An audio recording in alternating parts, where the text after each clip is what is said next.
Okay, and we're on and we're up. All right. We are live. We are live. We are live. We are live. It's Chan here, and special guest today. We got Mike. He's in the building. Big Eagles fan. Mike, tell everybody where you're representing today, who you are, what you're here, what we're going to talk about. Do your plugs, my brother. All right. So my name is Mike Farrell. You can call me Mike. You can call me Mr. Chaos is what I go by on the podcast. The podcast is called The Heat Check. I'm a big fan of that term. Anytime somebody wants to feel like they're hot, okay, we're going to heat check that ass real quick. So I'm a big fan of The Heat Check. It is a podcast. Me and a buddy I met in '08 in the Army. We served together for years. Okay. I was one of his groomsmen. He's the godfather to one of my kids, and we just sit around and can we curse? Oh, I mean, go ahead, man. All I right, ain't gonna stop you.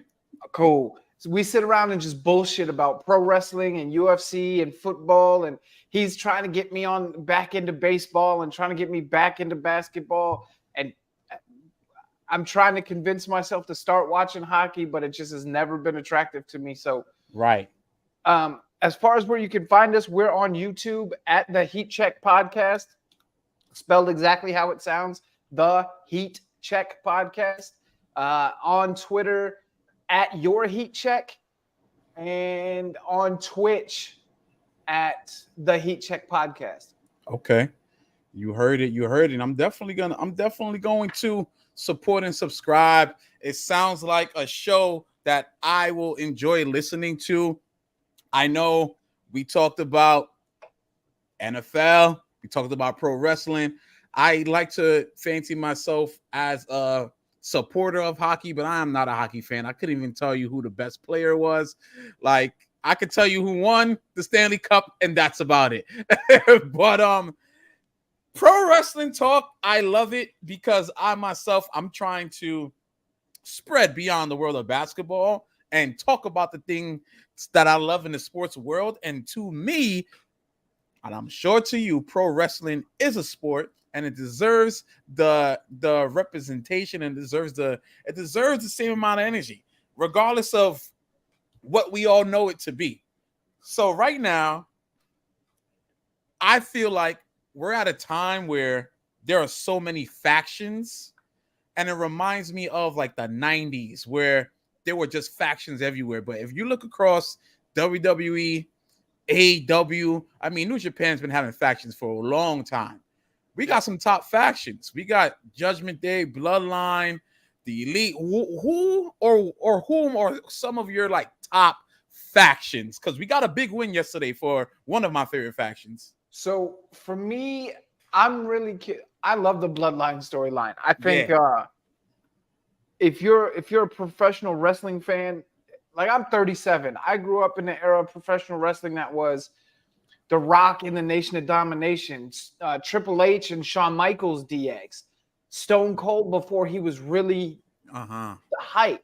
So if you look at the Judgment Day, that booking, this 3-year ongoing just ass kicking by Roman Reigns is old school, long term.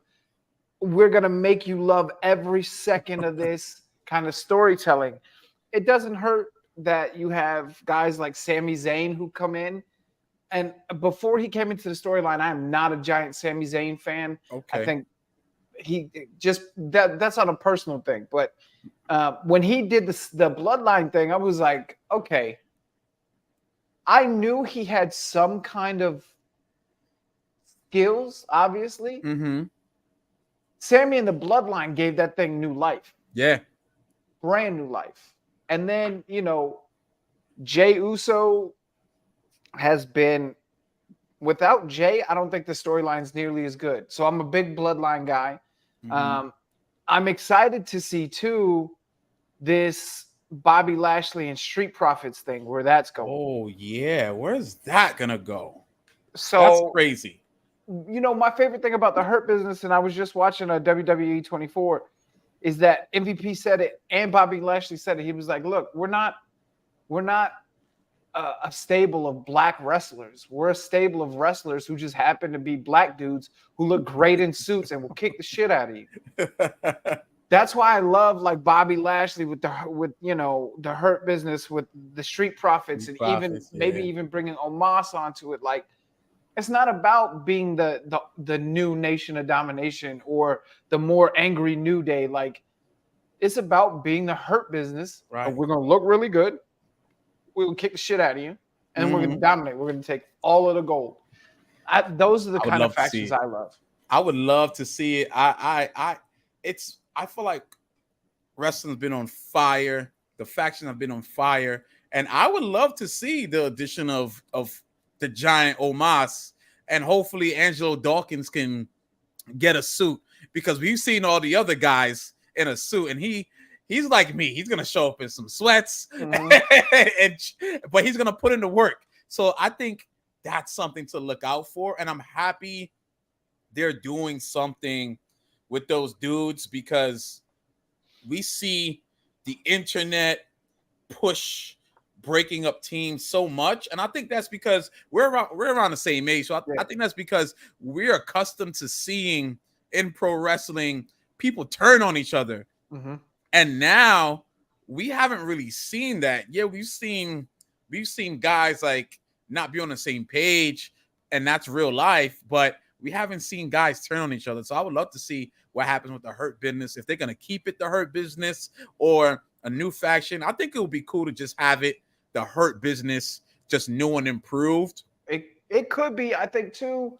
The crazy thing is, as soon as you said the Dawkins thing, I was like, I wouldn't even put Dawkins in a suit. Like Dawkins, Dawkins is like, look, Bobby Lashley is what he is. Everybody Yeah. knows what he is. He was in the military. He's a MMA fighter. Like the dude is as legit can get, right? But if you take Dawkins, like this is why I don't think you need to split up the Street Profits necessarily. You can give Montez his push in the Hurt Business. You can also give Dawkins a different push without breaking them up. Right. They're still the Street Profits, but they're doing different things inside the Hurt Business. And with Dawkins, for me, I wouldn't put him in a suit. I see. This is the kind of like this is the I Let's obsess see. about details like this because I want to Yeah, be yeah, in yeah. wrestling so Book bad. it. Come on. Let's hear it. If it was me, everybody else would be in 3-piece suits, fly. Dawkins, I would have Dawkins in a nice pair, like a really nice pair of like slacks, but a Coogee sweater and a Okay. nice, like thick, like gold dookie rope, gold Yeah, chain, yeah, yeah. just on the outside, and don't have him say Swagged shit. out. Just Swagged out. Yes. he's and when you think Omos is gonna be the one to bust you in the mouth, it's Dawkins. Dawkins is the sneaky muscle of the group. That's I what I would love do. it. I love that because we can't live in a world where we're able to just predict the show anymore.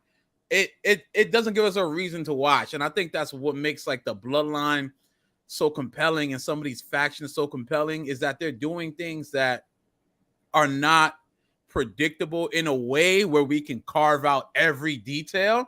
I Yeah. think that'll be a nice sweet touch for Dawkins because we already know Montez is gonna come out dressed the way he's dressed, and we already know what type of character he is, and we already know what type of character Lashley is. He doesn't mess around. Military dude, former champion. He can beat you down. Yep. And the thing I love about the pairing of those guys is that the Street Profits are already a team. We saw what happens, and we see what happens when you just throw some people together because they're not doing anything. Yeah. The Street Profits already have chemistry, and I think maybe even down the line we could see some Bianca Belair get added to that because we already know that relationship exists, and I think that provides a different dynamic, and I'm excited for the factions like Judgment Day. Dominic Mysterio winning the North American Championship. Did you see that coming? Because I didn't see that coming. No, so Dom, this is my thing with Dom. I think Dom people think Dom has more heat than he has because of the way he gets responded to. Like, I don't think it's bad, negative, go away heat. I think it's Mm-hmm. genuine heat that Dom as a bad guy has. But the only if Dom turned on, if Dom's dad was like, for no good reason, if Dom's dad was Chavo, right? Right. And you turned on Chavo, nobody would give a shit. You're right about that. It's the weight. This is why WWE to me was smart. The weight of the Rey Mysterio name and to have his son turn on him. Oh, It's man. it's genius. I didn't think Dom was going to win a title. Honestly, probably for at least a couple more years. And I thought they were going to do the US title on him just because it seems to be like, we have plans for you, but this is your holding area for now. Yeah. The US title just seems to be kind of purgatory. So I thought that they could do that with him, but I'm fine with him winning the North American title because Adam Cole has had it, Keith Lee Mm-hmm. has had it. There have been different guys who have had that title, and it's helped push. Well, it didn't really help push Keith Lee or Adam Cole because they never really got up to the main roster, but it could help him see what that weight is like, and maybe they're grooming him for a spot like a U.S. title spot or an Intercontinental title spot. So I'm fine with it. I don't know that I necessarily agree with them having him beat Wes Lee. Yeah. But look, Wes Lee, that dude is one of those kids who I don't know how well he's going to do in WWE because of how small he is. Mm-hmm. But Wesley's one of those kids, he doesn't need a title. Like he's gonna Wesley made that title, the title didn't make him. I think the title for Dom is gonna help make him a little bit. Yeah, I agree with that. I think they can always put it back on Wesley. Yeah. It like you said, Wesley, I think he's proved himself and he's worked up enough equity to show that he can work by himself after what happened starting out as a tag team, and the split happened because of the release and all that kind of stuff.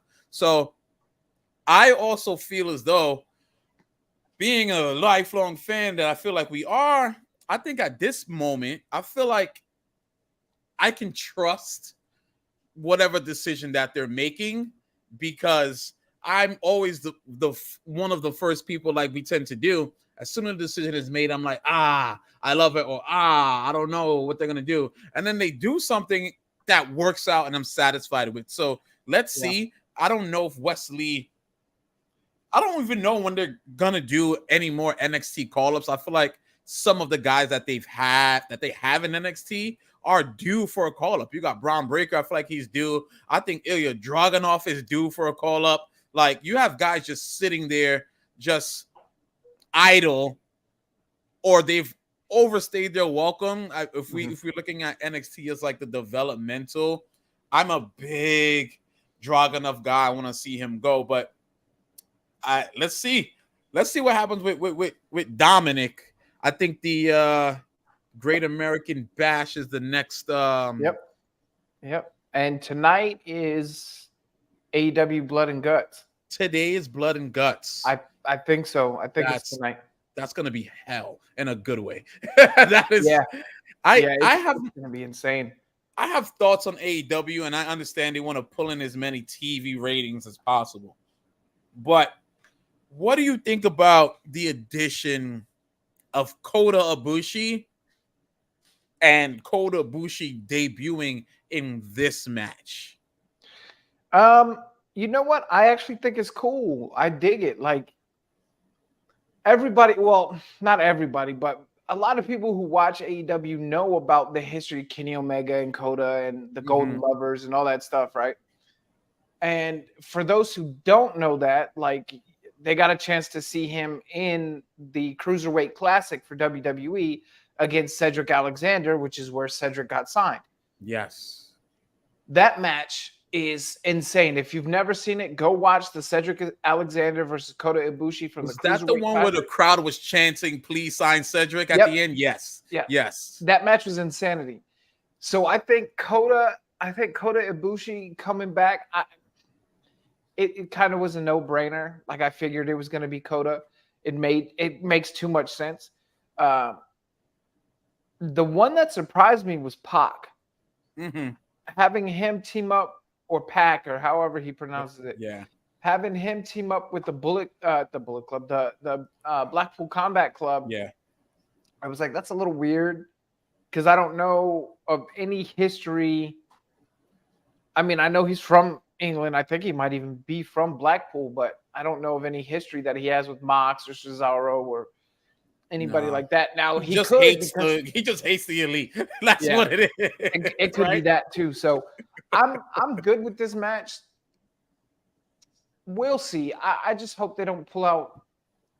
My problem with anytime the Young Bucks wrestle is there's a lot of like, oh, we put spikes on the back on our shoes and we did that. It's all so gimmicky. And look, we all know what wrestling is. It's entertainment. I get it. But there's still, at some point, you're telling me this is supposed to be a fight. You know what I don't have at the ready if I get into a fight? A fucking Jordan 1 with spikes on the end of it. With thumbtacks. Like that cost $4,000. Like, come on. I'm gonna destroy. Yeah. It's so, I hear you and I feel you. I feel you, bro. Cause like I understand I need to suspend my belief. And I will. And I always do. And I think all fans do, but to an extent. It's like, okay, at some point you're doing too much. Like, we're not stupid, and we're not stupid. Clearly, if we're watching AEW, we're not stupid because we know that you exist. We're not just WWE only fans. But I think it's going to be a really fun match. Now that you mention it, I do expect some randomness from the Young Bucks. We're going to have a super kick spot. I think the last big super kick spot, they had like an exploding super kick. Like, okay, sure. And the camera angle was bad. We couldn't really see it the way it was intended to be. So let's work out those kinks, Tony Khan, because we're all going to be watching. A little bit of a go ahead. No, I'm just going to say, I mean, I don't even mind a little bit of kinks, but the problem is it's in every single match. That's the problem, is they don't do a match without some sort of super kick gimmick, right? Like every time there's a spot that's super kick every single time. And then they do the super kick party. And the Usos do the same thing, right? It's my biggest complaint about the Usos. They super kick the shit out of everybody. And then, but the super kicks don't mean anything because they keep getting up and fighting. So it's just one of those things where I'm like, shut up, stop it. But who wins? Who wins blood and guts? And who takes the pin? Who wins and who takes the pin? I think the Golden Elite win. Okay. Because it's the Bucks, Kenny, Hangman, and Kota versus Mox, Cesaro, Yuta. Is it 4-4? Konosuke Takeshita and Takeshita. That's who took Daniel Bryan's spot. Takeshita. I think this match is gonna be where I'm really looking to see is what they let Takeshita and Ibushi do to each other. How much they let them touch. How much they let them kill each other, because they want to. Oh yeah, absolutely. If Kota Ibushi is gonna no sell someone and kick them in the head for real, and Tony Khan's gonna have to explain to Warner Brothers what this is, and he'll pay whatever fine is necessary. And I hope that happens. I think it's gonna be the Golden Lovers or the Golden Elite that also go over, and I think it's Wheeler Yuta that takes the pin because he's just the pinfall guy. He's just been taking pins almost every time. If Wheeler takes the pin, they might be done with him in Blackpool Combat Club Oh wow. because he's taken the pin the last couple of times. And the big thing that Moxley and Bryan started this shit on was we're the best of the best of the best, and we don't Right. get beat. And if Yuta keeps getting beat, I don't see how he stays in the BCC. But there's a lot of cool shit that's happening in wrestling right now. It's a real good time to be a wrestling fan, It is. but it's an even better time to be a football fan because Yeah. Are we're you working looking slowly. forward to WrestleMania in Lincoln Financial? Yep. Because that's where your Eagles play, and that's why I want to talk about. How do you feel about your Philadelphia, Georgia Bulldog Eagles? I'm digging this. Look, the thing that I always tell everybody when they ask me about my birds is we did not get any worse at any position. There you go. And for a Super Bowl runner-up, I'm not going to call us losers because we're the birds and the Chiefs can go pound sand. But for Super Bowl runner-ups, we had a top 10 draft pick. Oh my God. There's only been 5 other teams in the history of the NFL that's ever happened to. Plus, we got 2 top 10 talents in the first round. We got Jalen Carter and Nolan Smith. Nolan Smith ran a 4.340 at 6'2", 240. That dude is moving fast. It's like having DK Metcalf Right. run at you full force. Like, that's ridiculous. And they're NFL ready. Those are plug and play guys. Yeah, oh yeah, absolutely. That's the thing too. Is everybody's like, oh, Jalen Carter's got these off the field issues. Wait. He was a 22-year-old kid who wasn't drunk, but was racing and left the scene. Okay, so he's already been sentenced. He's paid the fine. He has community service. So what that means is he's paid his debt to society. Yep. Shut the fuck up about his off the field issues. And everybody, the other thing they bring up is his pro day. He's like 9 pounds overweight, didn't look good. And what I tell everybody about that is like, look, he's however old he was, 21, 22, saw one of his teammates die in a fiery crash, along with somebody that was representative for the team, somebody that he knew and had familiarity with. Mm-hmm. You think after that incident that he's going to be mentally okay on a pro day? Right. After just going to court from the combine? Like, shut up with all that shit. Let this dude come in and play, and then we'll judge him based on that. Plus, you got to think, too, Philly has, and I'm not saying anything all the other sports analysts on TV haven't already said, but Philly has Fletcher Cox, Brandon Graham are coming back for 1 year. Mm-hmm. Those are 2 of the best interior defensive linemen in the league. Then you have Hassan Reddick, who had, I want to say 19 sacks total included with the playoffs last year, which is insane. And then you have Josh Sweat, who had 12. Jordan Davis is back and apparently has lost 20 pounds. So he's slimmer and even faster. And let's not forget, Jordan Davis at 6'8", 360 pounds last year ran a 4.840. That's insanity. How does that even make sense? And the structure is there to get a guy like Carter, cool, whatever issue or issues, whatever you want to call it. You plug him into a system that has structure, that has veterans, that'll say, come here, kid. Don't worry about it.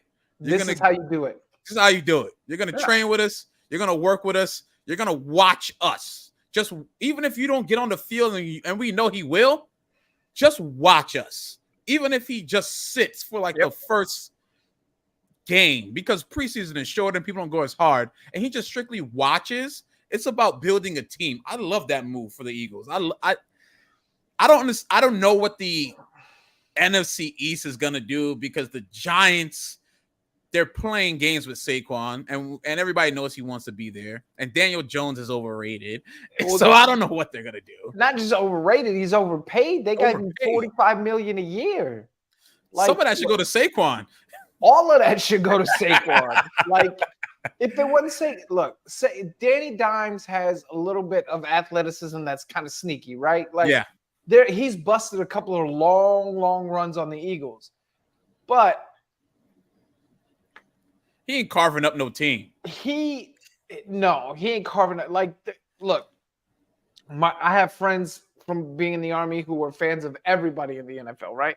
Right. My buddy who's a Giants fan, I texted him and I said, y'all just overpaid your quarterback and Saquon's going to be pissed. And he was like, nah, Danny Dimes is good. We'll get back to the playoffs. I said, no, you won't. I said, because now, look, here's the difference between Daniel Jones, Jalen Hurts, Dak Prescott. Like, Jalen and Dak are those two kinds of quarterbacks that even if something goes wrong, you're not going to know it. They're not going to show you the emotion. They're going to focus in. And I hate giving Dak Prescott any kind of credit because I hate the Cowboys. But those two are quarterbacks that they're even. They're super even. Daniel Jones, when you get him flustered, you can see it as the audience. Like, oh, he's not on his rhythm is out. He's breathing heavy. Like, so when they beat the Vikings last year in the playoffs, everybody was like, "Oh, they're coming for Philly." I was like, "All right, we already spanked them 2 times this year, but let's go." So this is what got me. My boy, he texted me. He was right before the divisional round. He texted me. He was like, "Yo," he was like, I bet you if the Giants win, you have to wear a Giants jersey. If the Eagles win, I'll wear an Eagles jersey." I would have never made that bet if I was him. I was like, bro, that's the easiest bet I've ever made in my life because there ain't no chance money. I'm putting on a Giants jersey. And then we came in and just absolutely wrecked shop. I texted him. He was like, I already know. I'm going to the store tomorrow. I was like, yep. Yeah, you are. Like, because if you play against the Giants, just get 2 scores up on them. Like, make it about Daniel Jones and less about Saquon, and more than likely you're gonna win. Yeah, I mean, the good thing about this is the other thing too, right? Like people keep forgetting we go into every season with salary cap room. We still have $20 million in salary cap room. So if we need to go out and sign a Buda Baker from Arizona, you put him on a 1-year, $8 million prove-it deal and say, look, if you can rock how CJ did last year, we'll bring you back. You don't want to stay in Arizona because you ain't gonna win shit in Arizona. Win. Right. And then even if you give him an $8 million or a $10 million contract, you still have $10 million in cap room. So say Darius Slay gets hurt, knock on wood. But say something happens to you, still have $10 million in salary cap where you can go out and sign an unrestricted free agent. That's what Howie does. We ended up with Ndamukong Suh and Linval Joseph on our roster last year. I remember that. I honestly was rooting for the Eagles because I'm just a hater and I hate to see dynasties. After watching the Patriots have a dynasty for so long, no more dynasties. And I was like, let's go. Solid move. Because we all saw once you have Mahomes running, chase Mahomes. We know he's magic. We know he can do things that are impossible. But we also saw you touch him, it impacts the game, like every quarterback. So I was like, what a move, Eagles. Made it to the Super Bowl, weren't successful. I mean, it's going to be hard to beat Mahomes. And I think that's the thing NFC-wise, you guys can get back there. But go ahead. That's the other thing, too, is like Jalen outplayed Patty Mahomes all day. But Jalen had a fumble that was scooped for a touchdown. So, and then obviously that bullshit holding call on James Bradbury to the end of the game. Because if they didn't call that call, it becomes it was either like 4th and 20 or it was turnover on downs. Yeah. Either way, we were getting the ball back and we were up by 3. I don't know. We're up by something, right? Mm-hmm. I'm gonna be honest with you. I still haven't watched the Super Bowl since we lost. Haven't done it. Can't do it. I wouldn't. There's no reason to. No. Like if you wanna break it down, you can find a breakdown Yeah, with some clips out there. But to go through that, I wouldn't. I can't do it. I do feel like your Eagles would be the favorites to come out the NFC, like just by simple strategic pathways. The division is theirs. The division is theirs to lose, and I don't think there's any way they lose that division. And then I'm looking at the rest of the conference, and there's some shifts that have been made. You don't got to worry about Green Bay. You don't have to really and truly worry about the NFC South. So like that bye is potentially for the Eagles. I only see the Niners as like the other team that can get in you guys' way.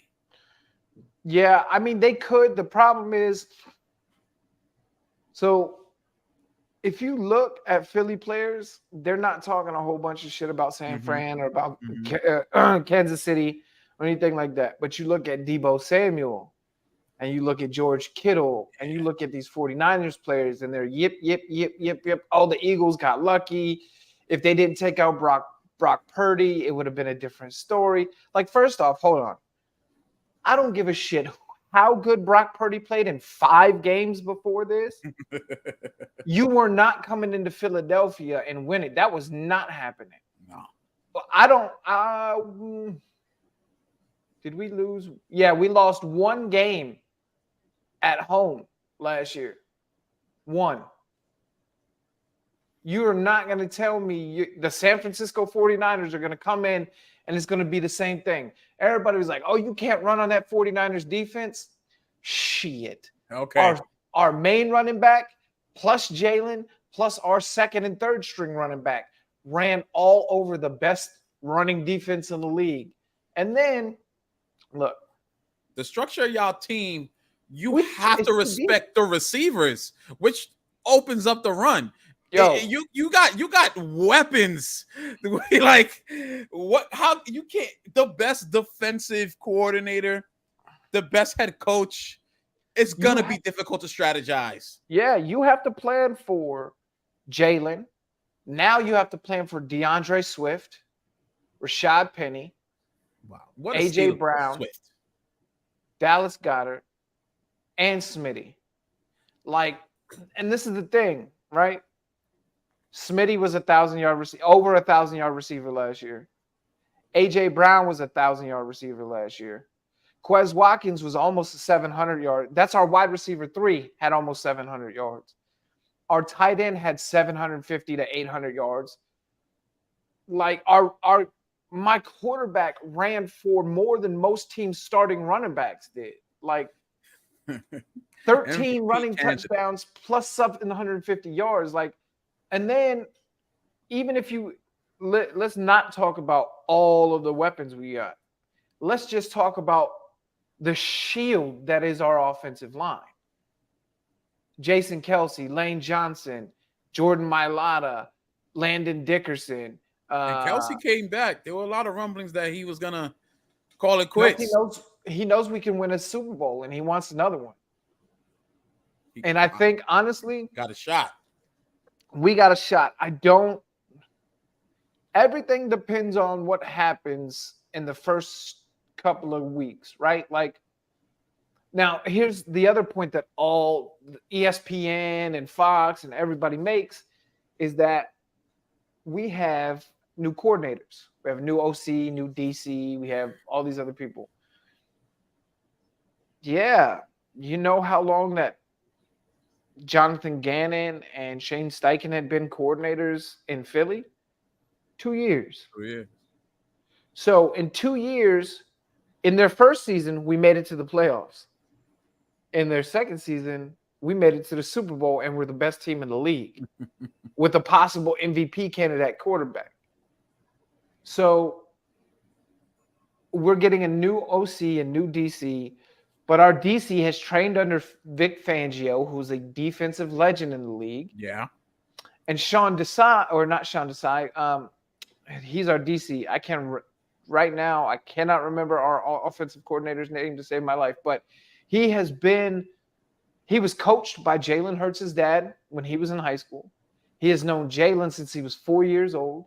He helped design plays for him at Alabama and Oklahoma. Like everybody, Shane Steichen's this miracle worker. Yes, Shane Steichen was the man. He did it with Herbert and Hurts. When you bring somebody in that this person has known your quarterback since he was 4 years old, they think like one person. He share a brain. Exactly. He knows why Jalen does one thing, and he's like, okay, this is how Jalen's gonna run this. Let's do it that way, or let's do it this way, or we take this play out completely and we'll reformat. Like, I'm excited for this season. Do I expect us to get back to the Super Bowl? No, because why not? It's difficult to get back to the Super Bowl. It's hard. It is hard because realistically, all it takes is one play. We were one play away from winning the Super Bowl last year. So I don't know that I think we definitely get back to the NFC title game. I don't know if we get back to the Super Bowl. If you don't get back to the Super Bowl, is it the Niners? Is it another team? Maybe, hell, is it the Cowboys year? I hate to bring up the Cowboys because everybody does, but are they due? No, I don't think it's. I don't think Dak has the ability to win a must-win game. Mm-hmm. As much as I think Dak is a hell of a quarterback, I don't think he can win big games. And everybody's going to be like, "Oh, what about the wild card round with Tampa? You were playing a 46-year-old Tom Brady on a Tampa team with no defense. Fuck out my face. That don't count." One game. If there's a surprise, there's two teams out the NFC that I am keeping an eye on as a fan and as an Eagles fan specifically. Sure. It's not even the Niners, because the Niners is a threat that everybody knows. Everybody knows how good Christian McCaffrey is and how good Deebo Samuel is and how good Kittle is and their linebacking core and their defense. Everybody knows all that. So they're the threat that we already know is in our face. I think the two surprising teams are going to be Chicago and Detroit. Detroit is up there. I agree with you. I have to see more on Chicago. I just really do. I really do. They got him a wide receiver one in DJ Moore. Now, I do see a breakout year for Moore. I do see that. He needs a quarterback who's just going to launch him the ball because he'll go get it. He'll go get it. Oh, yeah, absolutely. But the problem is you have to keep Fields protected. If you can't protect Fields, you're screwed. Screwed. That's the reason that Jalen has been able to develop for Philadelphia is look, I'll tell you, this is how good Philly's offensive line is. Lane Johnson has not allowed a single sack in 2 seasons, 2 full seasons. Not one. Not one. That's historic. Like, there's no other tackle in the league who can say that. Right? He is that good. Jordan Mailata is a 7th round pick from Australia who never played football before we drafted him. 5 years ago now. The dude is the 2nd best tackle in the game behind Lane Johnson. Like, I think Jordan Mailata all year last year gave up 1 sack. I'll take that from a guy who's never played football before. That means he has the mental. That's what it is. Yeah, and he has Jeff Stoutland, our O-line coach. So I'm excited about Philly. As you can tell, I could talk about him forever. I would love to see it. I mean, I just feel like just looking at the field and the pathways to making the playoffs, I really feel strongly about Philadelphia. I feel like the AFC, there's a lot more There's a lot more parity. There's a lot more like Yeah. hard. It's hard to just go say, "Oh, the Chiefs are definitely gonna make it again." When you see the road, you see the path where the Bengals were there the year before. The Ravens got better. The Jets got Aaron Rodgers. Like every team who has either made the playoffs in the last 2 seasons or was close made a move to make themselves compete, to allow for Yeah. themselves to compete. So the AFC could be a little bit different. And Oh if yeah. I'll say I don't want to jinx your team, but if there was an AFC pick, who Oof. do you want and who do you think is going in the Super Bowl? Who do I want from the AFC? The Denver Broncos because they suck. Okay. Um, who do I think it will be?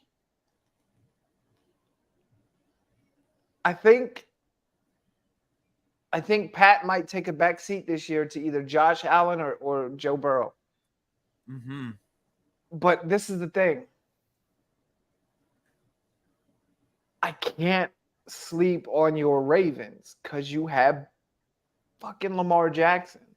That dude is a difference maker. Like Jalen and Lamar to me are Right, almost the same quarterback. right.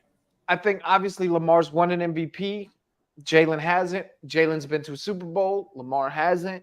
So their accomplishments are a little bit different, but I think Lamar is a game changer the way Jalen is. If you don't account for Lamar and your spy isn't locked on what he's doing and you leave any kind of hole, you're done. Right. He's going to burn you for a Oh, 70-yard touchdown. He's and done it. they're both intelligent enough to Yeah. recognize and make that decision quick. Yeah. So I think I can't. If I were just predicting right now, I think AFC title game comes down to Cincinnati and Baltimore. NFC title game comes down to, I think this year it's still Philly and San Francisco, and I feel like it's going to be Cincinnati and Philly in the Super Bowl. But that could be a I'm not one of those guys. I'm not going out and getting a Philly Super Bowl tattoo or anything like that. But it's I think Cincinnati. Joe Burrow does big things, and he's got, you talk about a squad. Mm-hmm. And he's a man who can lead a team to a playoff run and Super Bowl. He's done it. You know quarterbacks who just have it where it's time that we just put the car, we move. We're no longer in cruise control. We are going to the playoffs and stop us. Burrow's one of those guys. We saw Hurts do it. Yep. I can see that happening. I can't root for the Bengals, but obviously I can't hate on Joe Burrow. I cannot. I've drafted him consecutive years in fantasy football. I cannot hate on Joe Burrow. I want to see him versus Mahomes again, because before we anoint Mahomes as this like God tier level quarterback, I'm never going to forget the Chiefs versus the Bengals when it counted, and when Burrow made that run to the Super Bowl. I need a revenge game from Mahomes, and if he cannot beat Burrow, it's gonna be, to me, something resembling Manning and Brady, where we knew Manning was great, but you always lose to Brady. See, and that's where I think Joe Burrow is the Peyton Manning of that scenario. Mm-hmm. And the reason I say that is, you are like, look, Joe Burrow is a sling the rock down the field, kind of scramble if he needs to, but he's not fast. He's not super athletic. He's not as bad as Peyton Manning was. Jeez, good Lord. But he's not an athlete. He's not Patrick Mahomes. He's not Lamar. He's not even Josh Allen, right? Like, but I'm an LSU fan, so I can never ever not root for Joe Burrow. That's just my guy. 2019 was when LSU went into Alabama and spanked Alabama. I was like, all right, Joe Burrow's special. Yeah. The thing is, you have a group of quarterbacks right now that have already cemented their spot as, like, think about it. Big Ben's gone. Phillip Rivers is gone. Drew Brees is gone. Peyton Manning's gone. Tom Brady's gone.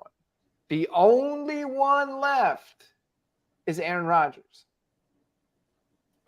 Because Matt Ryan wasn't really with them, but he's not really this generation either. He was a tier below. Yeah.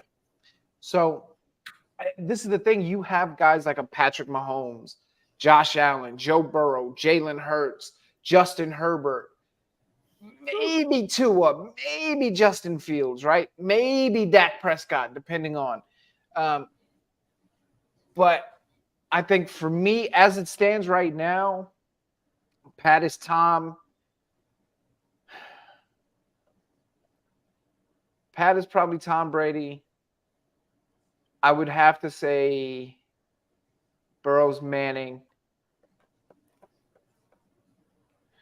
Is it the rings? Because I do feel like Burrow's going to get one before it's all said. Oh, yeah, no. I don't think it's not the rings for me. For me, it's if you go to 5 consecutive AFC title games and you win 3 of them. Yeah. That's hard to do. That is. I mean, you're over 65% winning percentage there. So, that's hard to do for me. So, I just think for this generation, until somebody can figure out how to contain Mahomes, I think he's the best quarterback of this generation. And I think it'll happen when he ages and slows down. Well, that's the thing. The kid's only 25, right, or 26, something like that. So we still have potentially 10 years of him. Mm-hmm. As long as he's got Andy Reid, come on, he's got the genius of a coach. Your former coach, he's got the genius of a coach supporting him, who's smart enough to know how to handle and use multiple levels of talent.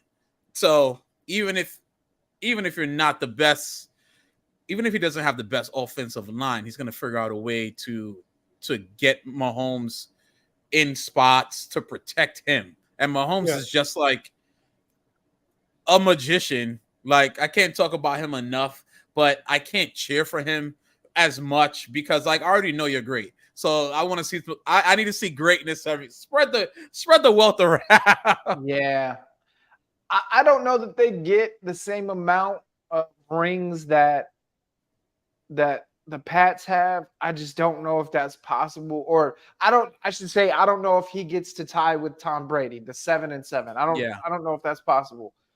But I think the future is bright in Kansas City if he can stay healthy.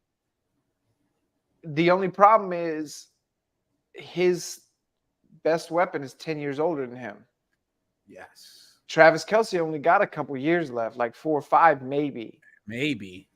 So, and Travis Kelce, people forget, like, Travis Kelce's a big dude. It takes his knees and his back and getting tackled and all of that shit takes a pounding. So we'll see. I mean, he made it work without Tyreek, which is a question mark. But can Patrick Mahomes be Patrick Mahomes without Travis Kelce? And that remains to be seen. Like, I don't think he's the same. He's the same player, I'll say. But I don't think he puts up the same numbers or has that safety net. It's all about this. It's all about when you got a quarterback, no matter what tier you are, you always need a safety net. Like, Tom Brady always had a safety net. He had Gronk for so many years. Like, You're retired on when I say you're retired, like Yeah. level of safety net. So Yeah. we'll see how long Kelsey is there, but I think if they don't go to the Super Bowl this season, I think we'll begin to see some more development in the future for Mahomes, because he's not going anywhere, and neither is Kelsey. But I think there'll be some thought because those guys are smarter than I am. If they're already probably thinking of ways to we're gonna prolong these players' careers Mhm. and add it as much as possible, given the structure of the salary cap, to figure out a way because we have the best quarterback who's probably walked the planet when it's Yeah. all said and done. But Yeah, which is I crazy. love the level of the competition in comparison to previous eras where we have had Brady and Manning and Breeze, like you mentioned. There was some blips with Eli, but the level of competition when it comes to the quarterbacks that we have in today's era, it's really prestigious. And I think with that level, there's not going to be an opportunity to get the 7 rings, like you said, just because like you're going to run into somebody on the best day of their life. Yeah. And we know that happens all the every season. One team has the best game that they've played like all Yeah. year, and it happens. Yeah, and then you get, teams you get a team like Philly, 14-3, went to the Super Bowl, lost pretty much one game throughout the regular season, lost the last two because Jalen Hurts was hurt. This year, everybody knows how good we are. So every day, every weekend, the Eagles are somebody's Super Bowl. Yeah. And we have to play it like that. That's the difference now. Like, when Baltimore won their last Super Bowl, it was the same thing. The next year, people Mm-hmm. smacking them every time they could because they wanted to get Baltimore off that perch. Same thing with anybody who wins a Super Bowl. Like, I think Patty Mahomes is fantastic. I think he's not obviously not my favorite quarterback in the league because Jalen Hurts exists, but I think Pat is the future at the quarterback. Guys like Pat are the future at the quarterback position. Guys like Jalen, Lamar, even some of these cats coming out, CJ Stroud, Bryce Young, all these guys that are coming out now. Like Bryce Young is 5'10", Yeah. 5'9", and is a professional football player. Like that is not supposed to happen, but because the game is evolving, what we saw in our era was big, ginormous middle linebackers like Ray Lewis and Brian Mm-hmm. Urlacher and Clay Matthews and giant bone crushing hits from guys like Brian Dawkins and Asante Samuel and Troy Polamalu. That's going away. Yeah. What's coming is a kind of a faster paced, catch me if you can. My quarterback can dot it 30 yards down, or he can run 30 yards down on you. Right. The days of Peyton Manning standing in the pocket and just looking like a statue are gone. It doesn't work anymore. And I think that's what's dope about the NFL now is you're right. It's much more competition because I think Pat, Jalen, Joe Burrow, and Josh Allen and Lamar are all closer to each other than, say, Tom Brady, Aaron Rodgers, Big Ben, than those quarterbacks. You know what I'm saying? Like I think Jalen showed it in the Super Bowl. He is as good as, if not better sometimes, than Patrick Mahomes, right? Lamar has won a league MVP. You have to be the best player in the league. So obviously, it's different. This is the thing. I think Josh Allen wins an MVP. I think Jalen Hurts wins an MVP, and I think Joe Burrow wins an MVP. And it's going to be different than the last era because I think these quarterbacks are going to play longer and they're going to play more significant roles. So makes a lot of sense. Okay, great podcast.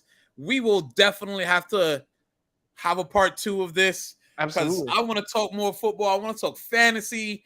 Preseason's coming, season's building. It's we're gonna go. We're gonna go. We're gonna go. So everybody who tapped in, make sure you tap into the Heat Check podcast.